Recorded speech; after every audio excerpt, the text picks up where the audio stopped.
Welcome to Inside Social Care, the podcast that takes you behind the scenes of the care industry. Join us as we explore the challenges, celebrate the triumphs, and shine a spotlight on the incredible people who make up the social care workforce. From personal stories to policy deep dives, we're here to give you an unfiltered look at the heart of our communities. This is Inside Social Care, and this is where we start the conversation. So I'm very grateful to be joined today by my two guests on the podcast, Avnish and Anita Goyal. Thank you so much for coming and sharing your story with us today. You're welcome, Charles. Let's start with the story, actually, Avnish. What's your story? What's my story? What's your story? How long have you got? So I'm one of 9 children. So we had a big family. Wow. We came to the UK when I was 4 years old. So that was 55 years ago. So Yeah. you can work out my age from that. And From where? from India. From India, okay. So we came to better our lives. Yeah. And my mum had a vision that she wanted to make a difference to our family. Yeah. And it's been an incredible 55-year journey ever since. And, we came to the UK in 1970. The 70s was tough. We had no money, lived in a council house. Where did you move to? So moved to Basildon. We had a small stint in Romford, living with some friends. There's 10 of us plus 4 of them in a 3-bedroom terraced house in Romford, which we're very grateful for. That was the first 6 months. And then we managed to get a council house in Basildon. And we lived there for the next 7 years until the family decided to get into business. But the first 7 years were quite tough. The 70s was a lot of, we had not a lot of money. And the other thing was in terms of, it was a very different society in terms of racism. People didn't really understand our culture. A lot of learning and a lot of adapting to do.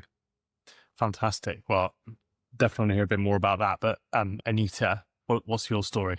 Hi, Charles. Yeah, thank you.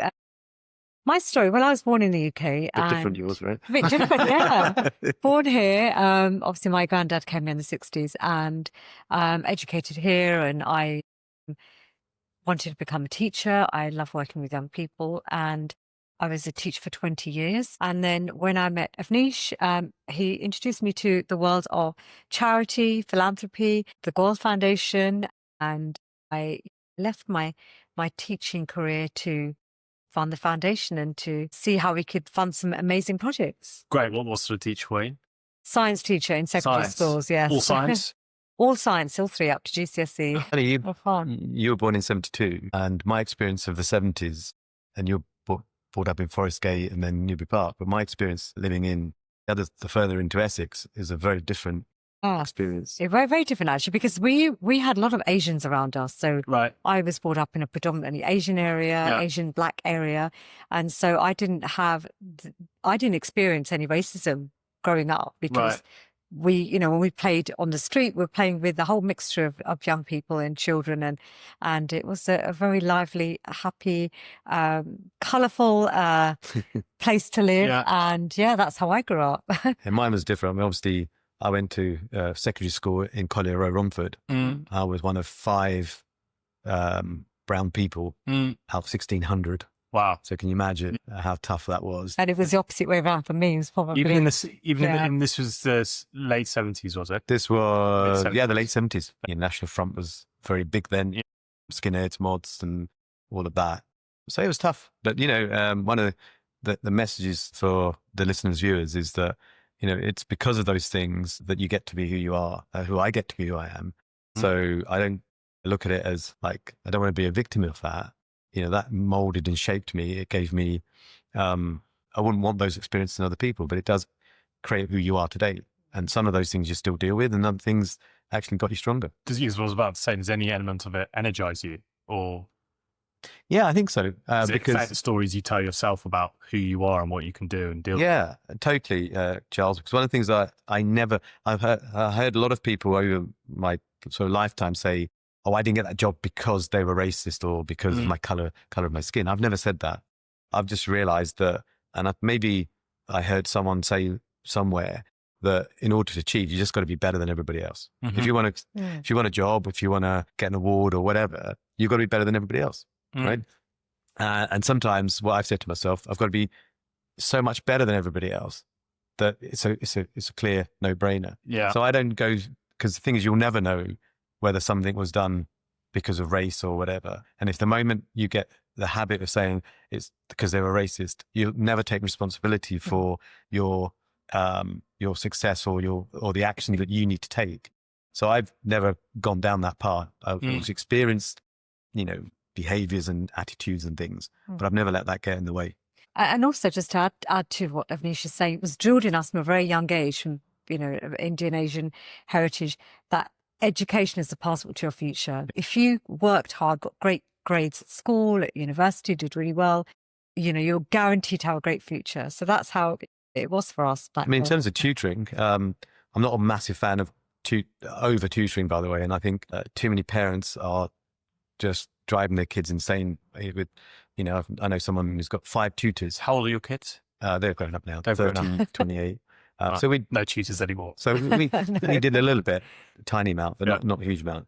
But I was tutored when I got back by my brothers and sisters, because we were such a big family. My mum would get my sister and one of my brothers to actually, like when I was 4 or 5 years old, because obviously we came here I couldn't obviously speak English and so on, but within a year, I was speaking very good English.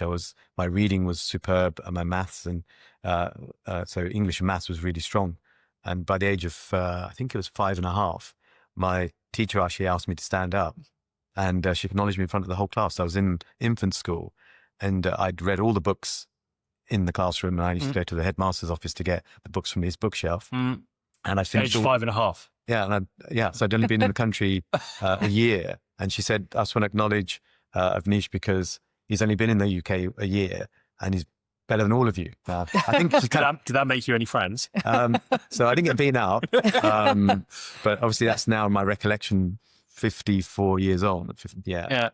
But kind of that was the conversation, and I don't know for sure what would have happened there. In terms of, did that set me up for who I am today?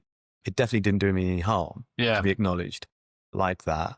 I mean, there are positive and negative experiences. The other one is I was not picked for the school choir. I was deselected, and that's always haunted me for a long time. And, singing is one of my things that I still have to conquer. So school gives you lots of positives and some negatives, and you just got to recognize which is which. But it's interesting. We're going a bit off topic of social care here, but it's an interesting conversation. It's interesting. I find that those small early formative moments really can have a big impact on your own personal identity. So, whether a child has said, a single teacher saying whether you're good at maths or not, or, this person can draw, or this person can sing, really defines, and I remember moments in my own life that define my character today based on small formative comments from teachers early on. You create your identity. Creates your identity. So I say to myself, okay, cool, I'm good at maths and I'm good at drawing, but I'm not good at football, So labeling is very powerful. But so anyway, you asked a little bit about that. I mean, there's lots and lots I could share. I've been very blessed to have had lots of role models, and including my mum, I think was this massive role model for me. And I've always relied on role models to really guide me into a lot of what I do today.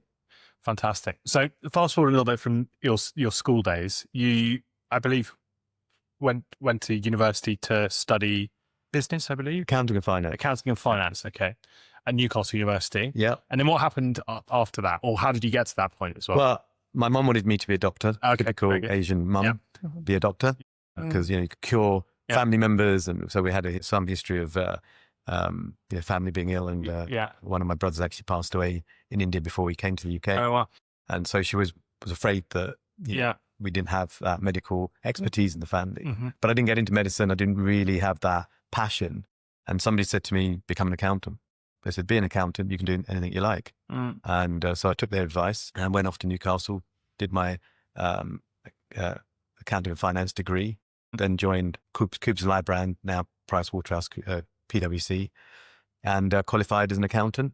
Left pretty much soon after qualification because couldn't stand being an auditor anymore. Right. Frankly, I felt like I was like a historian looking backwards. And, the environment in 1991, we just hit a huge recession.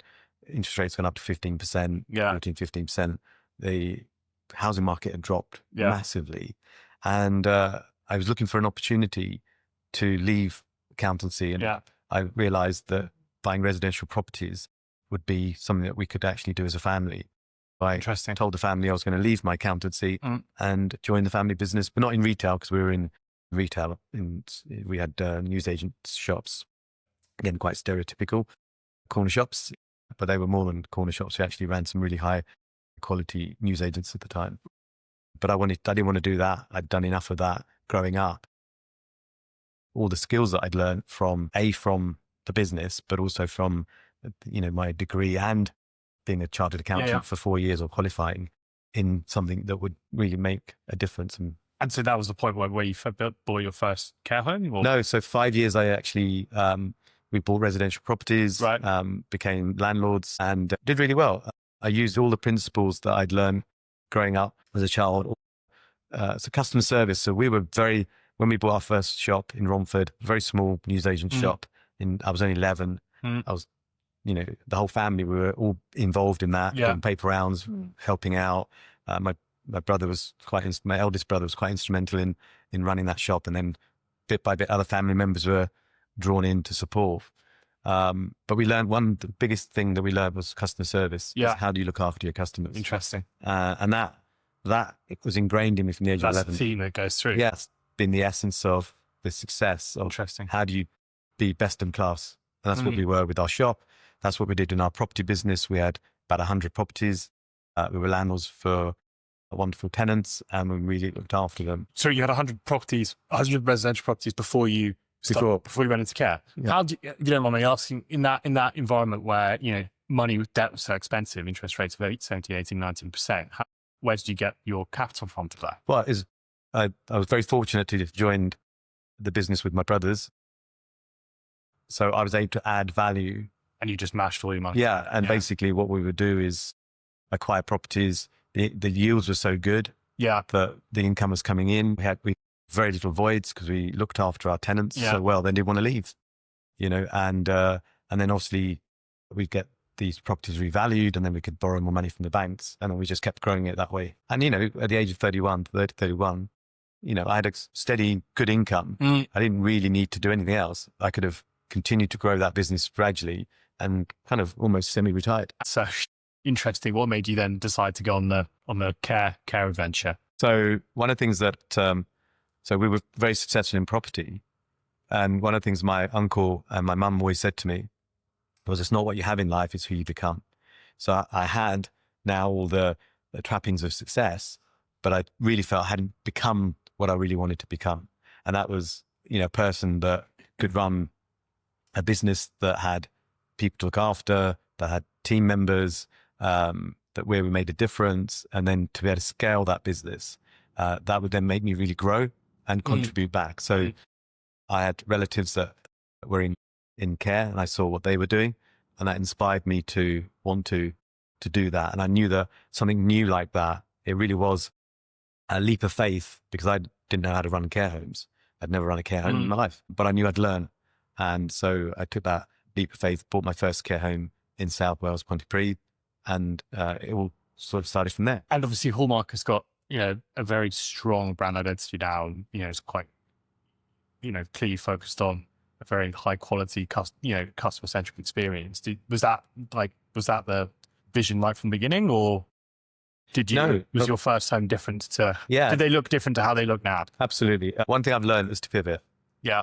I did that with the property business. My original idea in the property business was, I'm going to buy these wonderful properties and rent them to high quality tenants in terms of working in the city, high powered jobs and all that. And I realized with a mismatch of the properties I was buying in the locations with the kind of tenant I was going to then attract. And I realized with that it would have been, I was then attracting the local authority, the social services tenants, who actually were actually really great. So I found the knack of finding the right tenant who were on housing benefit, for example. Here, we started with local authority residents, and then about 6-7 years into Hallmark's history, maybe a few more years after that, I realized that the local authority market wasn't where Hallmark wanted to be in the future. Yeah. Because we were beholden to local authorities for fee increases, which just really didn't come in the way that you needed to deliver high quality services. Yeah. So then we made a decision over 15 years ago that we would pivot our business to the private pay market because we wanted to build high quality care homes, and you can't build those with the fees that those are willing to pay. So we made that conscious decision, which was one of the best decisions we made. An estate that existed that you had to let go of, or So we made the decision then that we would divest out some of our assets where, some of the fees we were getting was £60 a day for residential care. Travel Inn or the Premier Inn opposite charged more than that to stay for a bed. We provided all the services that the care home provides. So we knew that model really was going to be tough. If we wanted to build really high quality care homes with cinemas and spa rooms and, cafes, provide lots of activities, high quality food and so on. And I guess at the time, right, you see obviously more and more of those kind of companies and care homes today. But I imagine at the time that was pretty new and novel in the UK. One thing I've learned is to look around. I'm always scanning the horizon and that awareness and also self-awareness to see what others are doing. And then, those cues, it's dangerous and sometimes difficult to be the pioneer completely, but you can just be behind when you see innovation happening. You can learn from others doing stuff. And so, people were coming into that private pay market. That market was being developed. We just got in relatively early compared to obviously the majority, but we were learning from those who already got into the sector and just were trying to better the product, which is what we did. We thought if we create slightly better care homes, deliver slightly better quality care, but in those days we said, well, we can do it slightly cheaper, then that's got to work. That just for me seemed like an obvious business model. I didn't need to go and ask anyone for advice on that. That just seemed very logical. And as with that entrepreneurial flair, you just then, as I did with when I went into the property business and supported the building of the portfolio, you go with your hunch. I've learned over the years that when you've got done your homework, you've got the idea, then it's just about execution, and you got to, which is hard. Yeah, of course, that takes time. But once you've got the first two, then it's about strong execution. Yeah, and obviously, I think you're both very recognisable within the social care sector for a lot of philanthropy you do. So, CareWorks charity, championing social care, the Goyal Foundation, and I think other stuff as well. Foundation, the Hallmark Foundation. Anita, can you tell us a bit about the Goyal Foundation? Goyal Foundation started 15 years ago in 2010. Okay. It was set up in memory of your late father, Avnish, and now we've changed it to Goyal Foundation, which is set up in memory of both his parents now. Right. And we have had the privilege of supporting many, many charities with in India as well as here in the UK, especially charities such as Lily Against Human Trafficking, Barnardo's, Outward Bound Trust. And from that, I think we were inspired to do some of our own work with setting up our free schools workshop program, which is aimed at igniting the spark in young people's minds in schools to help build their resilience, self-awareness, to help them understand themselves more, take a look at how they can be accountable and responsible for their own lives. And these personal development workshops are being rolled out across the UK right as we speak now. So we've managed to work with 250,000 young people now across around about 250 schools in the UK.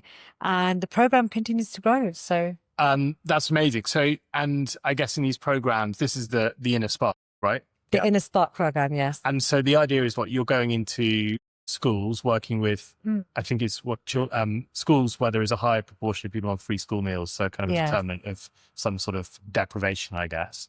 And then tell me a little bit more about the programs. Yeah, so building character is done really well in independent schools in this country. And there's many enrichment activities that young people can take part in. But in state schools, it's much harder, it's more challenging. The focus is on academics.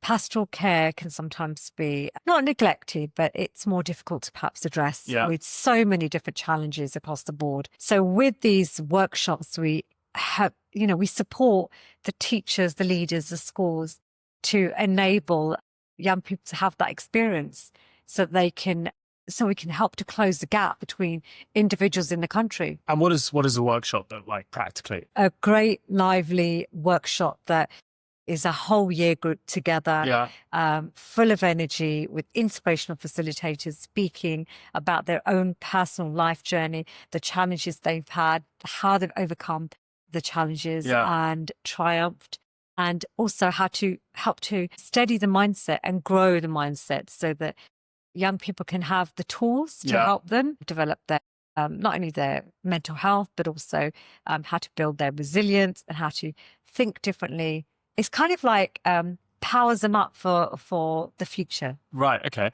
And did you say, sorry, you said you've delivered this 250,000? Young people. 250,000? Yeah. Yeah.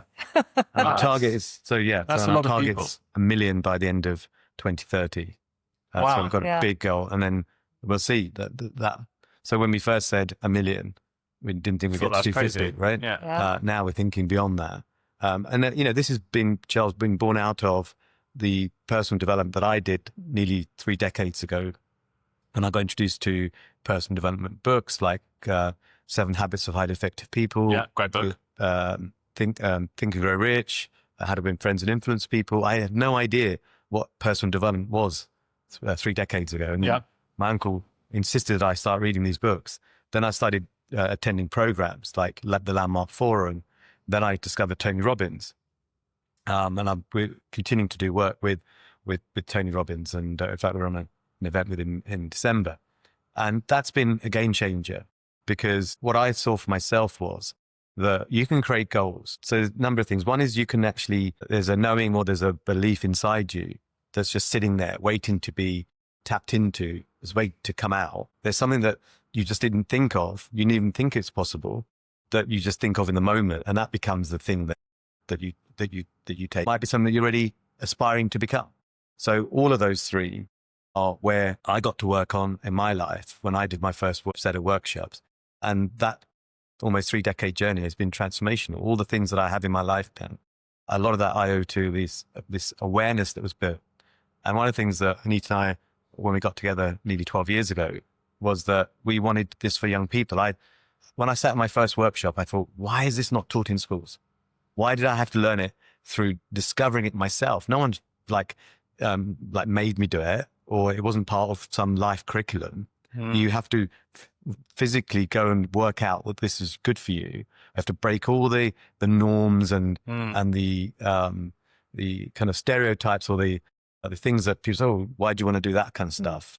I had to break all of that to do it. And then I found this was incredible. So we felt when we wanted to bring these into schools and give young people that smart spark, it's a small burst, but I think it's enough to make a huge difference. You talk about like the curriculum and what people are taught. I think we should be talking about things like interest rates and bank accounts and budgeting, but 7 Habits of How to Win Friends and Influence People should be compulsory reading. It's like mind opening when you read it for the first time. That was the very first book that I ever read. One of my first self-help books I read. I blew my mind. I was like, how the hell does this guy know so much? Yeah. And it's so obvious as well. And it's still applicable to today. Yeah. It's like very timeless, isn't it? Great stories.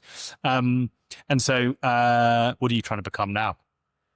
That's a constant journey. One of the things I've learned is that, that can change over time. People get hooked on, people like Simon Sinek, for example, says, know your purpose, know your why. And that why people get stuck. They go, I don't know my why. Just make it up. And then at least that gives you a stepping stone. And then if that changes, you change your why again. Because I think purpose is really important.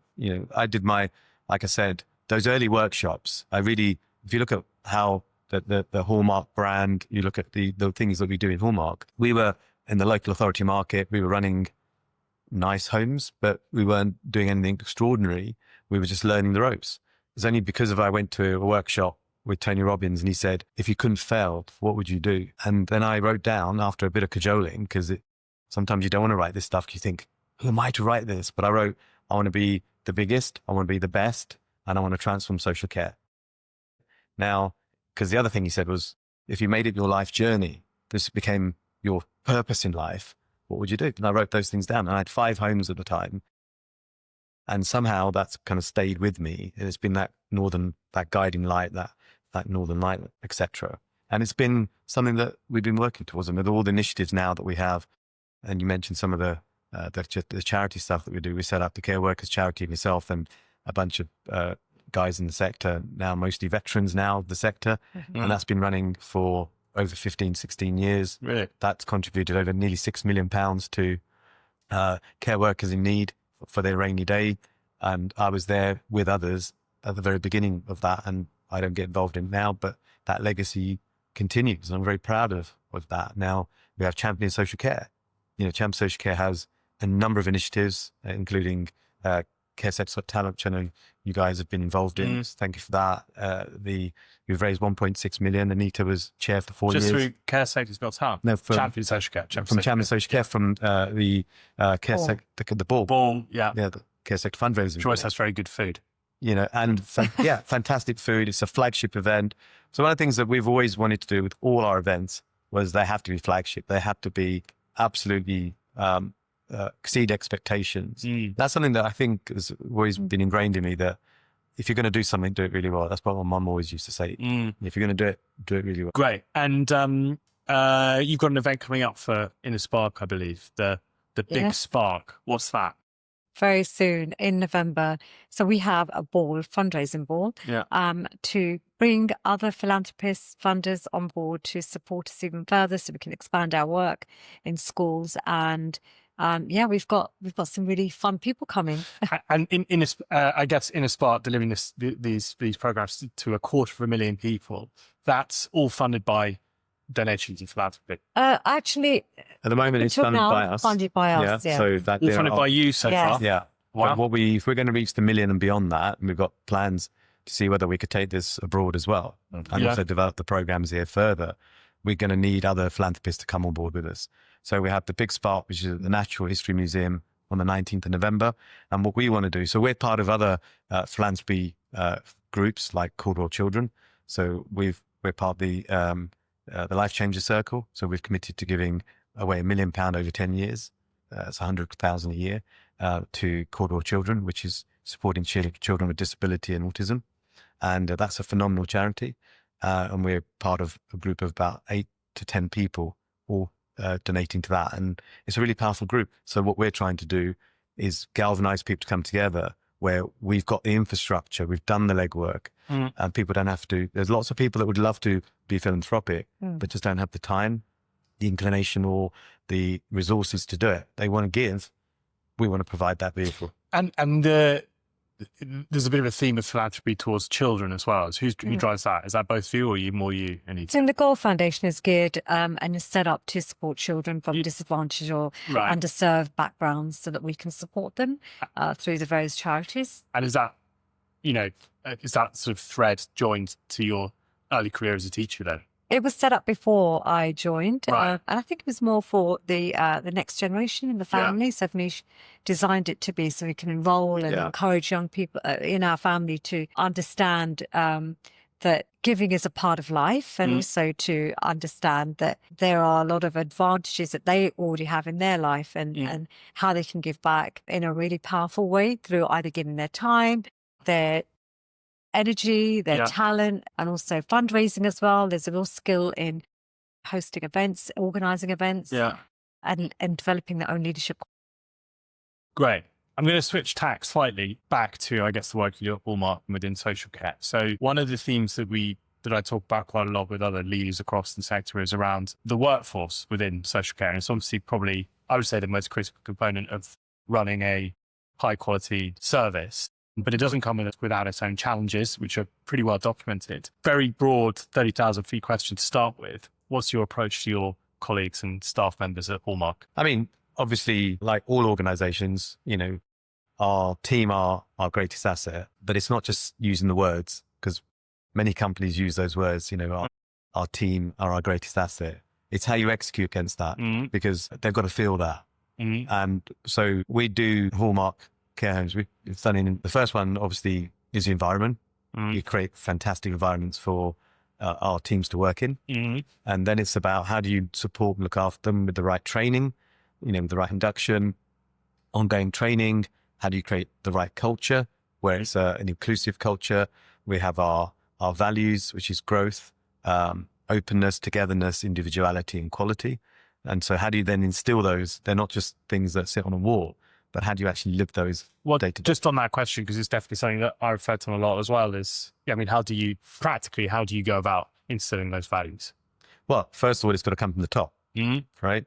So if I'm not living them and my senior team aren't living them, then of course there's going to be a mismatch. We're going to be then preaching to our team members about all these great things, but we're not doing it ourselves. So the key is that it's got to come from the top.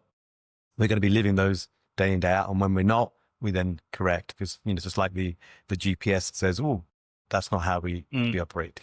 And then it's all the different things that we do, policies and procedures. How do we, the kind of things we do for our teams. We have empowerment days where myself and my CEO and a few others, where we get all the new recruits together, all the people that joined the company. We do that every 6 months, and we have between 200 and 250 team members come. And I share my journey. I share how Hallmark was set up, what the expectations are. And we do board breaking and all sorts of exercises in those workshops. A bit like what we do within a I bet people love that. Oh, the feedback. I bet they love. Well, it's very unusual. It's very unique, right? It's very different. I mean, so we just done our Hallmark Awards. That's another thing that we do. And we just acknowledged our, you know, the people that go the extra mile. And there's lots of people, you know, there's always unsung heroes, but we try to get as many of those heroes recognized. And people came up to me during that event and said how much they appreciated the Empowerment Day and how much of a difference it made in their lives. So we do those kind of things. Our training programs, we have leadership programs. So training, I think, is really, really important, because you've got to give your team members the tools to execute their job as effectively as possible, but also give them personal growth, because you can put them into leadership roles, but if you don't give them leadership skills, they'll fail. They could be a great carer, but they may not be a great senior carer, because they now can't manage people. So you've got to give them the ability to manage people, for example. So you've got to give them those skills. And we do a whole bunch of other stuff in terms of end-of-life care, dementia. Our dementia training is second to none. We have a huge dementia training program. We have, I'm trying to think of all the other different programs we have. We have Namaste Care. So, and there's a whole raft of things that our carers get above and beyond the stuff that they've learned when they come into our organization. And that allows them to deliver much higher quality care, look after residents even better, but it gives them a personal sense of growth, because you're either growing or dying. You know, you said you read How to Win Friends and Influence People. When you read something, you grow, and that's one of our values. That makes you feel good, and that's what we try to do with it. Do you ever have kind of discussions or questions internally about the budget you put behind this stuff? Because I guess all those things that you've talked about in terms of development and training your staff is like fantastic and admirable. I think a lot of care providers would just maybe struggle to find a budget to do some of these things. Yeah, I mean, our budgets are big. Yeah. If you look at, and I always believed that, you know, that's investment. That's investment in your brand, investment in your team, because it's a false economy, in my view. And we've been through various cycles over our 28-year history, learning about, if you invest correctly, you actually get low team turnover, you get high quality care, you get great occupancy, you can then charge the fees that you need to charge. Yeah. So one thing I've learned is don't skimp thinking that you're going to save. You actually lose out. So it's better to spend a bit more, and then you can have a very successful business. So yeah, we, our central support budget is significant, but it two things. It gives us a very high quality business that I'm very proud to run, but it also gives us a platform for growth. Great. And what's next? Where's it going? Well, we want to grow. We've got a new scheme that we've just started in Cardiff. We've got 3 more schemes that we're looking to do in England over the next 2 years. Some really good, high quality, big schemes that are going to make a huge impact in the communities where we're going to operate in. Those communities need high quality care. There's a gap in the market. Anita's obviously got her Who Cares Wins conference coming up in 2026, which tell us about that, Anita. Yeah, 3 Champions Social Care. Previously, we used to do it through Hallmark Foundation, which is our other foundation that Avnish and I are trustees of. So we are looking to enroll even more young people from schools and colleges to come and learn about social care and to see how they can design and develop a career in social care, because there's so much negative narrative about social care in the media, and also the fact that teachers and leaders in schools don't actually know enough about social care to guide and encourage young people to select that as a very fulfilling and rewarding career to be in, and also to give them insight into all the different pathways that they can take. Because often they think that it's just about personal care that they're delivering, but there's so many different aspects, so many different opportunities in social care. As you know, you have hospitality, we have sales and marketing, we have finance, we have management, leadership, all kinds of areas. AI now. IT, huge AI, and then you've got being in a home as well, and lifestyle leads, and all sorts of different aspects. It's a multitude of people that are involved, as Avnish mentioned earlier. It is all about the people and the teams. And so there's been a lot of research done in this area. The King's Fund did some research recently to show that only 8% of young people between the age of 18 to 24 actually go into social care as their chosen career, as opposed to hospitality and other sectors in the country. So there is a lower number of young people that choose this as a career. And secondly, do they stay? Why do young people leave? Why is it so difficult to retain young people to stay in the sector? Yeah. And they've done a report to explore this. But there are huge gaps right now. As we know, there's 150,000 unfilled vacancies in the UK in social care. So I think for me, it was about how do I look at this and say, okay, let's find some solutions. Let's see a way that we can start the journey, or at least be the first to start this, to encourage young people to consider this. And I always remember a wonderful story at one of our events last year, which was hosted at the Tottenham Hotspur's football stadium.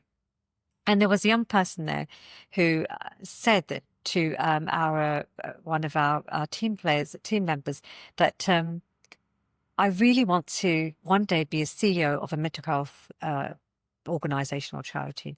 And she then introduced her. She said, well, I know who you need to go and speak to. And then we had exhibitors there, and we had somebody who's a leader in that particular area.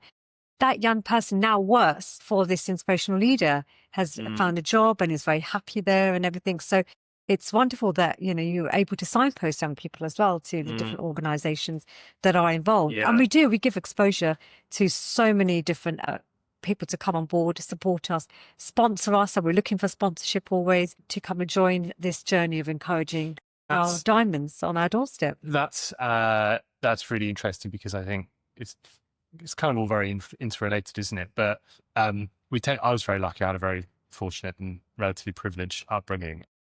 And you take for granted the impact of having people around you who can signpost you and introduce you, and not in a necessarily nepotistic way, but just tell you how the world works and point you in the right direction. And I think I underestimate how a lot of people don't have that. Exactly. The other point I wanted to make about bringing young people into social care is, if you look at the demographics of the social care workforce, I think it's something like a third of the workforce are due to retire in the next 10 years. Might be a slightly different number now. But without that pipeline of young, and also now that, international recruitment seems to have been shut off, without that pipeline of young people coming into the sector, we're actually going to be in a lot of trouble, I think. So really admirable that you guys are doing this. I wonder whether from a sort of more, the agenda needs to be pushed a little bit more from a sort of central government place as well. I don't know what you think about that. Is the government doing enough to help young people into social care? What do you think the answer is? Well, I think the answer is no. You guys are positive people. You might have a take on it. And this is why we've got to look for solutions. But we've also got to work with us to start the flywheel? And the pushing the flywheel initially is really hard.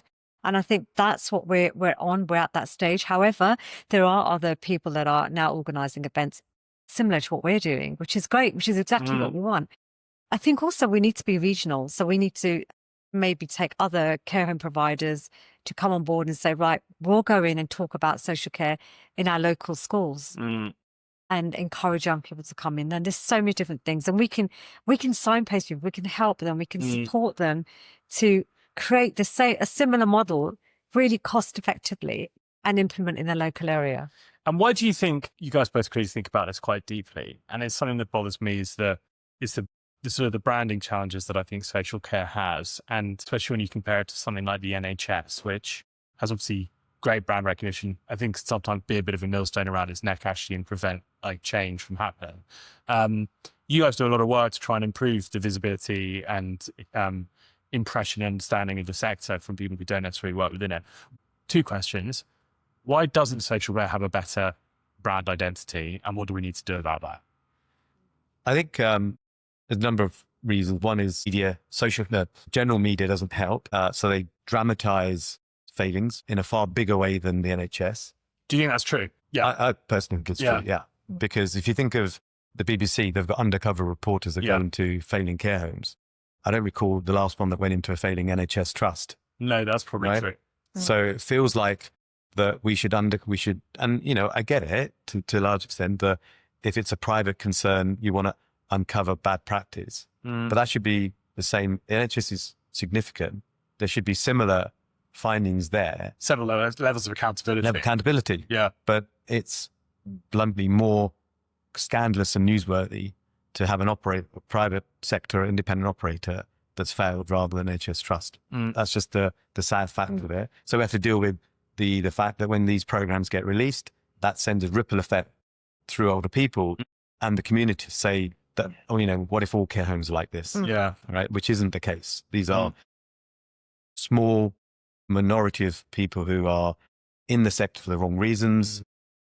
And quite frankly, the majority of those should be, through regulation, should be closed down, quite frankly. And regulation is a whole nother topic for another day, I guess. But and the other part is probably, that historically over many, many years reinforced people's views about what care homes they think, what they think they are. And one of the campaigns why Champion Social Care was set up, for example, was to shine a light on all that's great in social care. And all the different campaigns that we do is to do that. Now, I know from my own organization and colleagues in the sector, when we've got over 1,600 residents and the families that obviously are attached to those residents, the majority of family members are so grateful that we provide these services. They say, we wish we'd known about these services earlier, wish mum had come in much earlier, rather than when she had a fall and had a hip replacement and absolutely needed the care. Mum could have come in much earlier and actually enjoyed the facilities and the companionship and the activities and really led a much more fulfilled life than being nursed in a room, for example. But they didn't know about it. Or mum may have said, I don't want to go to a care home. And they therefore had to then deal with that guilt. So our job is to showcase, and Care Home Open Week is very much for that, where that's a week of like intense campaigning where we get people to come into the care homes. But, Care Home Open Week should be all year round because our doors are open all year round, to show people should better walk through those doors and see the incredible work that goes on in the majority of care homes up in the country, the incredible service that we provide, and how there's a net benefit to society and to the NHS, where we prevent falls and all the hospital admissions and all the heartache that goes with that. It's a fantastic service. So somehow we've got to create programs that show the benefit. We've got programs about pretty much most things. The Thursday Murder Club started that process to show how independent living is making an impact. I haven't seen the film yet, but I've read the book. The book was great, so I'm going to see the film in due course. Apparently the film is not as good as the book, which is the case. But we need more programs like that to destigmatize and demystify the amazing care homes that we've got in this country. Where do you guys find all the time to do this stuff? You make the time. We've all got 24 hours a day. We look for role models. I think doing things together definitely helps because we're not like apart. 80-90% of stuff we do together. So it's more like our lifestyle. So it doesn't feel like work. Most of the time it does not feel like work. Sometimes we do get tired, but not very often. When you've got your why worked out, and our vision board workshop, which I'll give it a plug, it's on the 18th of January 2026 in person, and we're going to be running it online as well. I'll give you a very quick story. About 10, 12 years ago, I got home, I sat on my settee for the first time in ages. I mean, geez, I don't really need a living room. I never sit here. And I was going into that whole thing of, maybe feeling a bit sorry for myself or whatever it was. And I just had that self-awareness of, hang on, what have I spent my last few weeks doing or months? And it was everything that was on my vision board. So I was like, that's okay. You don't need to sit, you don't need to sit on your settee and watch whatever it was that I was about to watch. Because my life is moving me towards the goals that I set for myself. So I'm in pursuit of all of that. If I was doing things that were frivolous and just wasting my life and wasting my time, then absolutely I had a right to feel that. But when I reflected back, I was like, no, actually I'm doing all the things my life's about. And that just energized me. And I just never thought about those kind of conversations again. So we always pick role models like Tony Robbins, who for the last 40 odd years has been an incredible force for good and has transformed millions and millions of lives. So he's one of my many role models that inspires me. So I look towards people that can do rather than can't do. And, when not a week goes by when Anita and I are out at events where someone comes to us and says, keep up your social media, you're making an impact, you inspire us, we look forward to your posts, and that recharges our batteries because it takes a lot of effort. Social media, it's not just about, oh, look at us. It takes effort. It takes, like, if we've done an event, I'd spend the whole of my hour journey going back home doing a social media post. So for me, it's about how do I curate this that's going to have impact, that's going to make a difference. Great. Well, I thoroughly enjoyed the conversation. Thank you very much for giving us your time and your insights. I'll post some links down below in the comments on things like links to Inner Spark, your vision workshop, and the Hallmark and the Goyal Foundation. Is there anything else you need to cover in that list? No, I just want to say finally that something that really has made a big impact on my life, and I just want to leave the listener viewer with one big takeaway, and that happiness and fulfillment really comes from 4 G's, and that's gratitude, giving, growth, and goals. So anytime you're feeling lack of fulfillment, lack of enjoyment, or like you're feeling lost, have a look. There's chances are that you're not waking up grateful, or you're not going to bed feeling grateful. And we've been grateful for anything, like my health. I've got a bit of a bad back now. Can't wait for that bad back to go so I can be healthy again. But am I grateful for my health before my bad back, or for when you get like a toothache, for example? Giving, we talked about, it's not just your money, it's your time, it's your passion, it's your experience. So giving is always just best wishes, just wishing someone well can be giving. Growth, it's constantly about learning and growing. And then goals, you've got to have targets, you've got to have somewhere that you're aiming towards. And as I said right at the beginning, we've created some really good goals for ourselves. And that's what draws us and keeps us moving forward. We don't have time to be depressed. We don't have time to be upset. We've got things to achieve, and we want to get on and do that. Great. And on that note, thank you very much for coming. Thank you. See you soon. Thank you. Great. Thanks, Charles. Yeah.